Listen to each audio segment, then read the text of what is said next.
Supplémentaire du service militaire adapté sera installé à Bourail. Le projet était dans les tuyaux depuis quelques années, mais cette fois, il entre dans sa phase réalisation. Ce matin, le haut-commissaire Thierry Lattasse, Philippe Germain, président du gouvernement, Jean-Louis d'Angleberme, vice-président, ainsi que le député Philippe Gomez, ont signé une convention actant l'ouverture de cette unité dédiée notamment à l'insertion et à la formation des jeunes.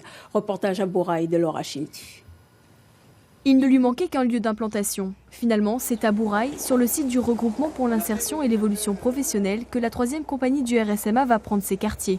Il s'agit d'un partenariat novateur qui permettra notamment une mutualisation des moyens de formation.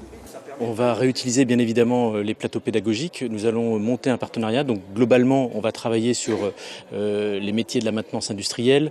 On va travailler sur le transport logistique.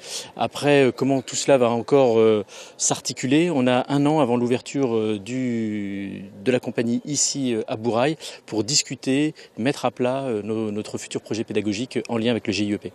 À travers la stratégie, une volonté de coordonner et de mutualiser tous les outils qui existent. Et le RSMA est un outil d'insertion, de formation et d'insertion. Le développement de cette 3e compagnie du RSMA permettra le recrutement de 80 volontaires supplémentaires chaque année. On vise un public qui a été décrocheur ou qui n'est pas inséré ou qui a abandonné en cours d'études, etc. En remettant le pied à l'étrier, à la fois sur le savoir-être, sur les comportements, sur les rythmes quotidiens, sur l'obéissance, sur la santé, sur les addictions, etc. Et aussi sur la qualification professionnelle. En s'implantant en province sud, le RSMA se rapproche du bassin d'emploi principal du territoire, avec pour objectif de resserrer les liens avec la jeunesse, mais aussi avec les acteurs économiques majeurs du territoire.